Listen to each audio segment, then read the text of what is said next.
All right, so I think we're back. Okay, so there's three main types of microscopes that we're going to be talking about. And you see we have two of them here in class. I have them at the front of the room. And then the third we don't actually have here in school. So this first type of microscope, the one we're going to use most frequently, okay, this microscope here, it's called a compound light microscope. And compound, what is a compound word? Two words combined. Compound sort of means multiple parts. This is called a compound microscope because there's actually two different lenses that are magnifying the image as you're looking through this microscope. Okay? There's a lens here that magnifies the image. The light travels up through here, and then it's magnified again in the eyepiece.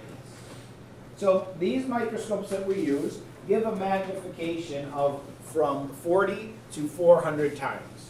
So if you're looking at this under low power, what you're seeing through the eyepiece is 40 times larger than it's the actual size of the object. If you switch to the highest power objective, the image you're seeing is 400 times larger than the actual object. So that's the kind of magnification this compound microscope gives. This type of microscope here is called we call it a dissecting microscope, although it can be used in dissecting, but it can be used in lots of different ways. But that's what we call it. And the dissecting microscope is a little bit different. What's the main thing you notice about it? Very big. What? Big. You have to plug it in. Two eyepieces is probably one of the biggest differences. Yeah, these are cordless. They have a battery power. Our dissecting microscopes have to be plugged in. And it gives a lower degree of magnification. Ours in class go from 10x to 30x at most.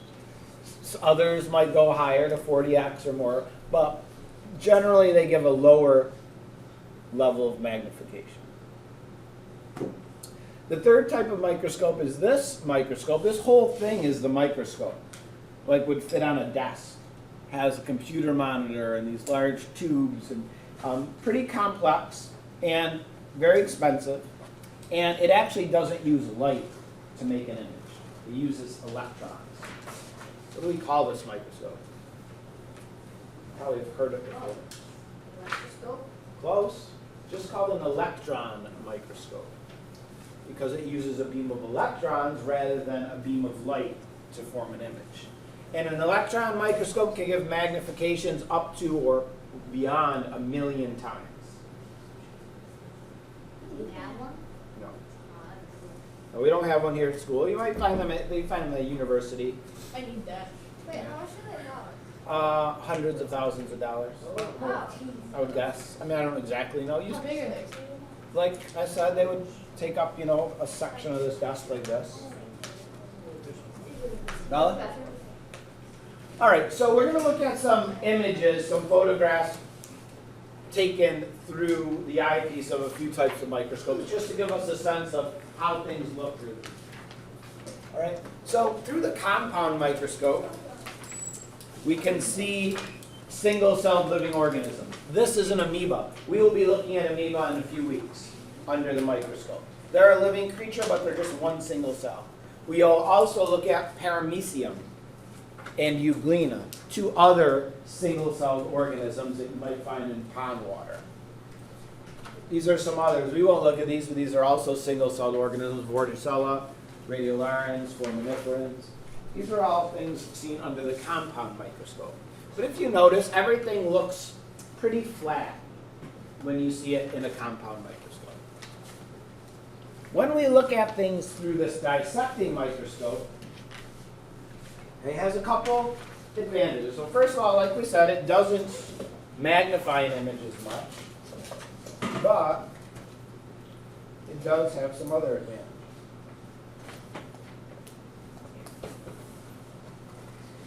So on this microscope, the compound microscope, would I be able to look at my hand through this microscope? No. Why not? It's too big. It's too big. It's too thick.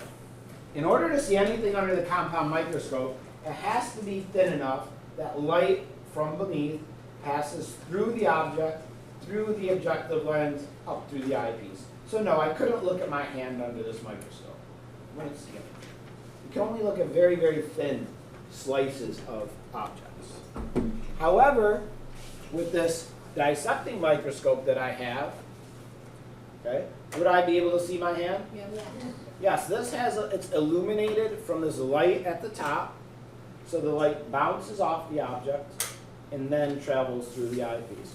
This allows you to see thicker objects that do not need to be so thin that light passes through. Also, the fact that it has two eyepieces allows it to create a three-dimensional looking image. So this is taken through the dissecting microscope. We can see the shadows, we can see the depth there of that aphid, an insect. Or if we look at a penny, it gives you a much more three-dimensional view of the object. Now, just to take a little side trip here, why does this microscope give you a good 3D view? But this microscope does not. It gives you a two-dimensional view. Well? Because there's two eyepieces and one eyepiece. Right. What gives us good, so humans have good depth perception. We can sense very well if an object's near to us or far from us. And it has to do with what Will just said. Katie? Yeah, well, it's about our eyes and the position of our eyes. If you compare the eyes of a human to the eyes of, say, a fish, how are they different in terms of where they're located? Jackson?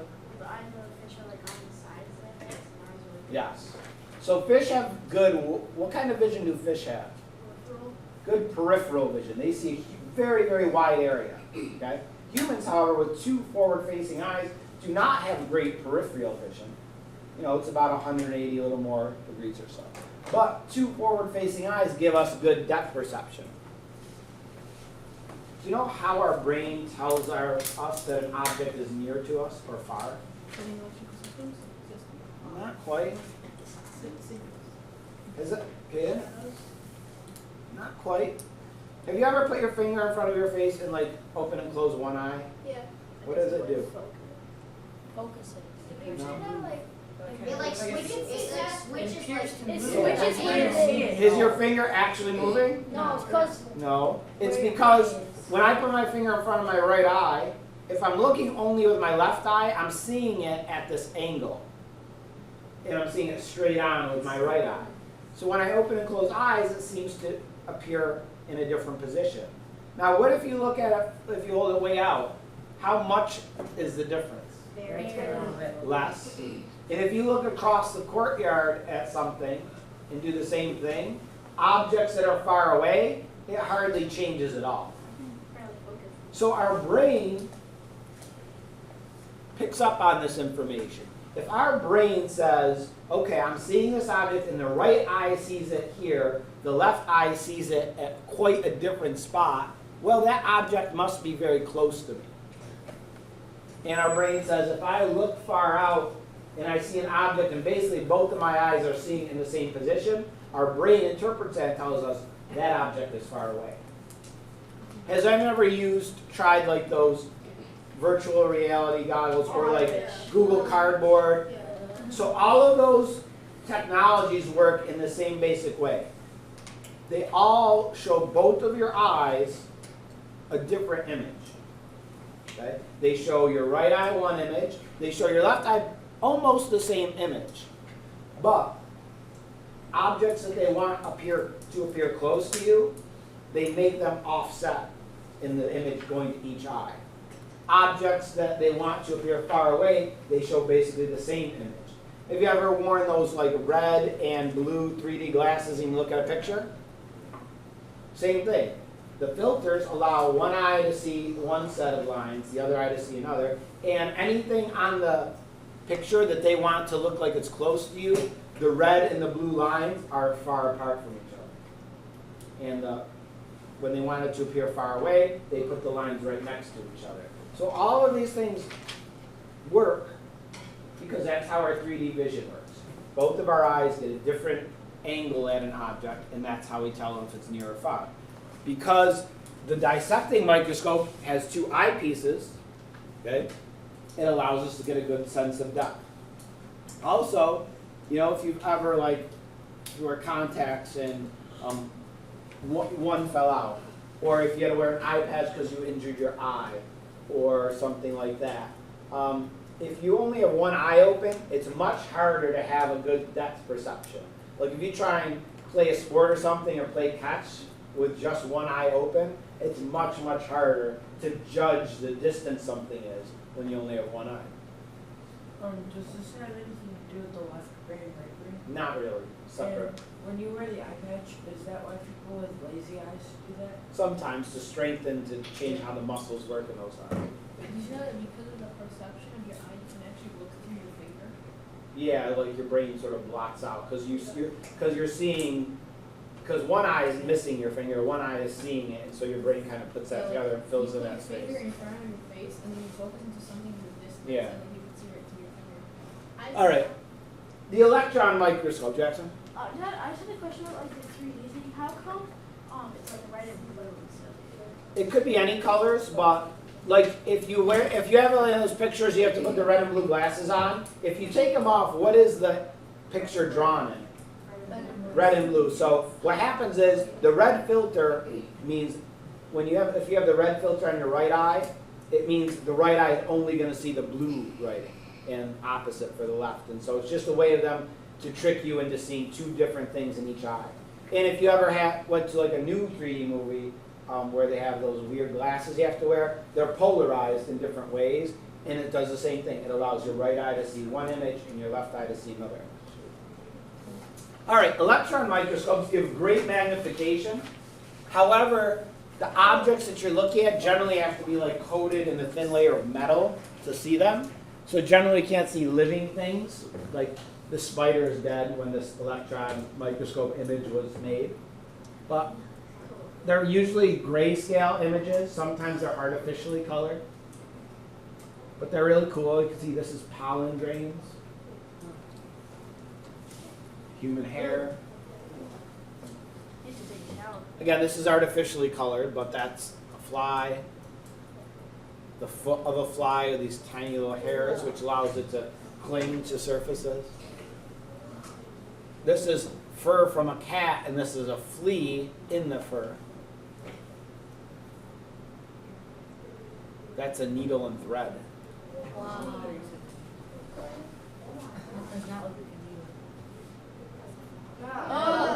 Some more cool images from the electron microscope. She shows A bee, ant, Look at his tongue. praying Look mantis. at his tongue. It's a mantis, Ah! fly, bee. That's not That's a bee. I like bees. Bee actually Face. Look at his eyes. Bees are cute. They look plastic. Yeah, they do. Oh, no, not spiders. It looks like a bunch of, oh no. Oh wait, No. it's a little nice. It looks like a cantaloupe. Grasshopper. That looks like a cheesy It looks like it looks like it's dead. All right. Nice observation. So one of the things that you guys are going to have to know is the parts of a microscope. And so we'll name them and tell a little bit about what they do. They're all listed here for you. Now this microscope is like the kind we used to use. It had to be plugged in. We have these newer ones, which actually are not quite as good as these. They have a few new features, these new ones, but they break pretty easily. They're not very durable.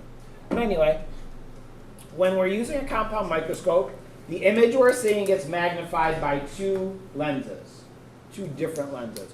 One of those lenses is this. It's called the eyepiece. It has a certain level of magnification. Our eyepieces always have 10x magnification. It says right on the rim of this, 10x. You could buy other microscopes that have a different level of magnification. The other lens that magnifies the image is down here. Our microscopes have 3 different objective lenses of different powers. Okay, but they're called the objective lens. We have a low, medium, and high power lens. Our microscope's low power is 4x, medium power is 10x, high power is 40x. 400? 40. So I'm guessing you have to like rotate it to get like. Yeah, to select different lenses, you rotate this round part. That's called the nose piece. Okay? The nose piece you rotate to select one of the objectives. The objectives click into place. You know, you have to be clicked into place in order for this to work properly. The space between the objective lens and the eyepiece lens, this tube here, on these microscopes it's straight up and down. It's called the body tube because these lenses need to be a specific distance apart. Okay, so that's the body tube. Now, on our microscopes, we have a built-in battery-powered LED light. Some types of microscopes, like these dissecting microscopes, you have to plug in and it has a light. Other types of microscopes, we don't have any of these, are older style microscopes. What is this? That's a mirror. Yeah, that's a mirror. We don't have any microscopes with a mirror. We're going to call this the light source. Older microscopes had a mirror and you had a separate light source. You would shine a little lamp at the mirror and it would reflect the light up through the microscope. Like I'm guessing that lamp would be like built in or like. On the old microscopes? No, I'm guessing. On new microscopes, it's built into the base. The old ones had two separate pieces. You had your microscope, and then you had a lamp that you would shine the light at the mirror. This part where you put objects to view, we put slides on a compound microscope, is called the stage. Is there a crowd? Just you, crowd of one. Now this microscope has clips. This microscope has clips. You call them stage clips. They hold the slide down. These microscopes have something different. These have like a clamp here, and we call this the mechanical stage because you can move the slide around using these dials. It's a nice feature to have, although it breaks a lot. But so this microscope's a little different than this one in the diagram. On your quiz, it'll be a microscope like this. So this one has these stage clips that hold the slide in place. On the bottom of the stage is a dial. You can see it here. You can rotate it. And what's on the bottom of there, Evan? Can you see what that dial has in it? Looks like a disc. It's a disc, and Looks like that thing on a pencil sharpener. yeah, there's different size openings. Yeah. So what do you think this controls? The amount of light you need. Yeah, how much light's going through. If I have a small hole selected, it lets just a little bit of light through. And it changes the brightness, because sometimes you look through these microscopes, it's too bright, and you want it a little bit dimmer. So that part that regulates the amount of light is called the diaphragm.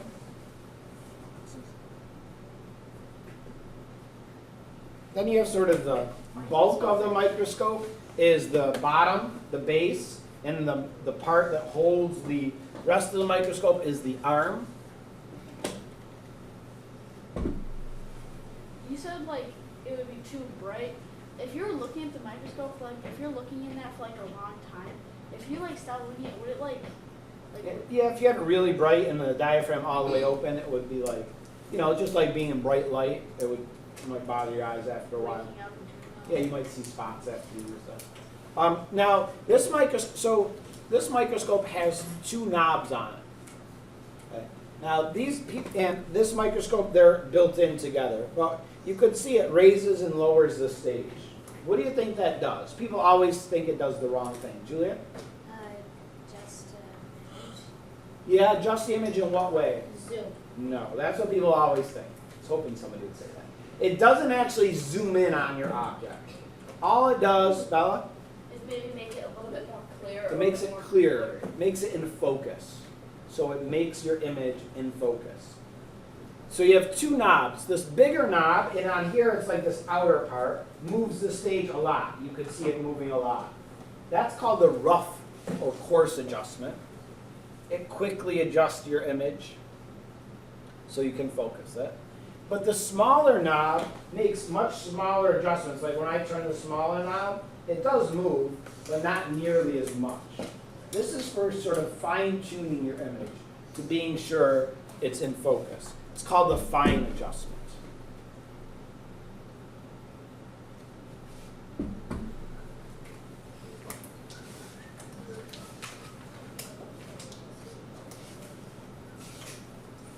All right, we just did this. I don't think we need to do it right now.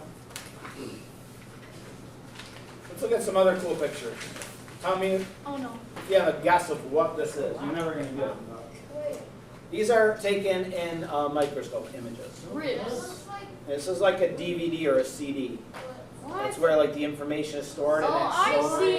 Cause like the rainbow part. Stairs. That looks like stairs. What? It looks It's like not, it's not stairs. It's It through a looks like microscope, broken so it's stairs. something Like an air magnified. Like an airbed?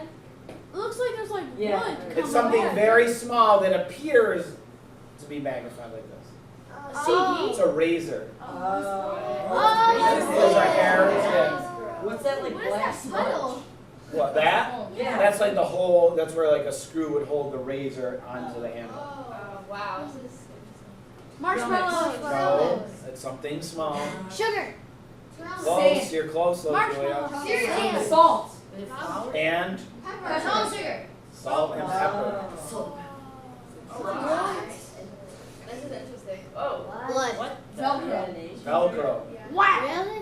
Do you know, so saying Velcro is like saying Kleenex, right? What is Kleenex? It clean. It's a type of tissue, but people might just call it. Velcro is actually a brand name for what is the generic name for Velcro? Is it elastic? Nope. Sticky stuff. Hook and loop fastener. Oh. How does Velcro work? They're small. The scratchy side of the Velcro is this. It's made of these fairly stiff plastic hooks. Oh, so it's like that. And the soft side of Velcro are these sort of loops of thread. And when you press them together, the hooks sort of latch on to the little loops of thread. And when you pull it off, these hooks flex, and then you could separate it. And that's how Velcro works. Yeah, we talked about that in the. Coconut. That's a shirt. Is that coconut? Toilet paper. Oh. These are all the fibers that make Is a that paper. brown? It's poop toilet. I don't know. Muscle. Tangled wires. No, Rubber band. Rubber band. Cord in the looks morning. like rubber band. It's Just related. This is what a nylon stocking, you know, that you might wear with like a skirt, like stockings. They're actually made of these fibers of nylon material all woven together. It looks like earbuds when you put them on your pocket. Whoa, mushroom. hamburger. Banana. That's a banana. A banana looks like a luxury fountain. It's a banana. Raider. A tunnel. No, guys, this is An It's apple. through a microscope. It's a It's like Carved metal. Apple. Plays music. CD. a A record player. A record. That's the groove of a record, and the bumps in that groove of a record vibrate a needle, which makes a sound. No, that's too deep. Spaghetti. pasta. It's under a microscope. Breadsticks. The longer versions of the Nutella sticks. Toothbrush. What? Bristles of a toothbrush. Grass. No, seaweed. It's under a microscope. Hair. No. Catnip. The top of the carrot. It's actually Carrot cake. eyelash. My eyes and where are their eyes? How is that gray stuff? That's green. Ah! That's human hair. Chopsticks. Well, Chopsticks. It is. somebody tell him. It's under a microscope. Whatever it is. It's dental floss and toothbrush. I was trying to get that out of my teeth. Not Someone my ate a plum. All right, we'll all finish up on Monday with us. Plum. It's under a microscope. I did not That should be a good slogan, Mr. Duras. I know.